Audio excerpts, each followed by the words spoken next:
My first memory of Greendog was seeing it at the house of one of my friends when we were young. He was an amazing guy who would pretty much perfect anything he put his mind to. The first thing I really saw him perfect was Greendog, then later it was Ridge Racer, and finally it was the electric guitar. He made the game look like a work of art. He hadn't owned it long, but he seemed to totally understand everything about how it worked, and he made it look so darn easy to play. I didn't actually own it till years and years later. I think I got a box copy complete for £5 from an indie game shop. And in all honesty, the second I saw the game, it made me think of my friend. Simply put, for me this game will forever be linked to him, because not only is it the first time I saw it being played, I've also never seen it being played so well anywhere else. Okay, so let's start with the story. Well, the main character is called Greendog, which you could probably guess from the game's name.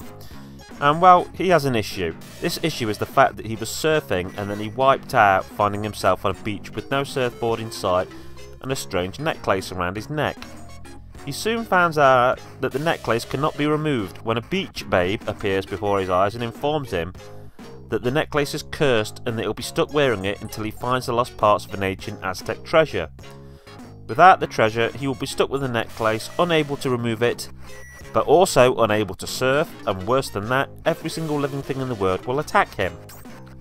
Okay, so in a world where so many games involve random creatures trying to kill you for no apparent reason, it's actually pretty refreshing and interesting to have a reason given here for why your character is homicidally pursued by birds, crabs, starfish and all other manners of creatures. Okay, so let's talk about the gameplay. Greendog is a platform game. You go from left to right, mostly.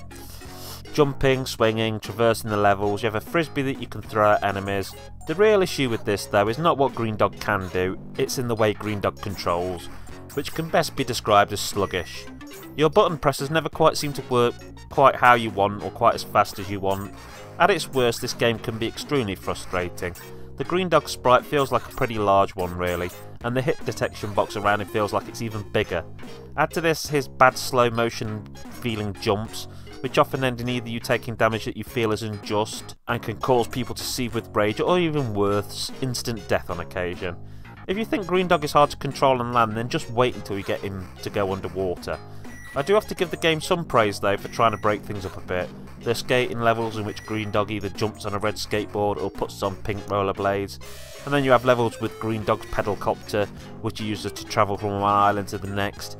In these pedalcopter levels, you bash the C button repeatedly to main airborne, while using the B button to use the copter's spring-loaded boxing glove weapon to attack enemies. The game is playable and it's completable despite feeling tough, because eventually you seem to get on board with its janky controls and learn to work around them. If you just watch someone play it and don't feel what it's like, then you'd be forgiven for thinking this is a great game, as there was certainly a lot of effort put into the game. Yes, you could say that Greendog is yet another platformer on the Megadrive, a console that is certainly not short of 2D platformers. But to its credit, I think it does enough to have its own flavour, and therefore to stand out as its own thing. The game has its Caribbean sort of style. You find yourself travelling through jungles, across beaches, exploring an aquarium, visiting a native village and other places. It's nicely varied while also managing to keep everything connected to a sort of central theme. I think it does this very well.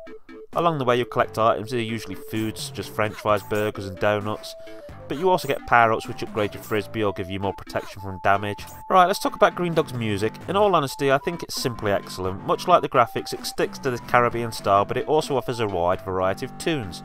Most importantly, I think what is on offer really fits the game's general theme well. It works well with the graphics and gives the whole package a certain degree of charm. It's just a shame that these good things about the game are not really backed up by the gameplay. Okay, so I tried this game at 50Hz, the UK speed, and 60Hz, the American. And I have to say the game's more fun at 60Hz, as moving that little bit faster helps the way the game feels.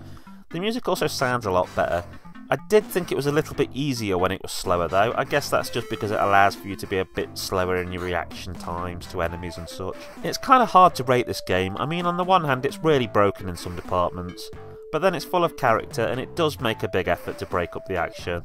There's a lot about it I really like and also a lot I dislike. I feel that what it really deserves is a 6. It's slightly above average, and there was certainly all of the stuff here that could have taken it up to classic status, but there was also just far too much dragging the game back down.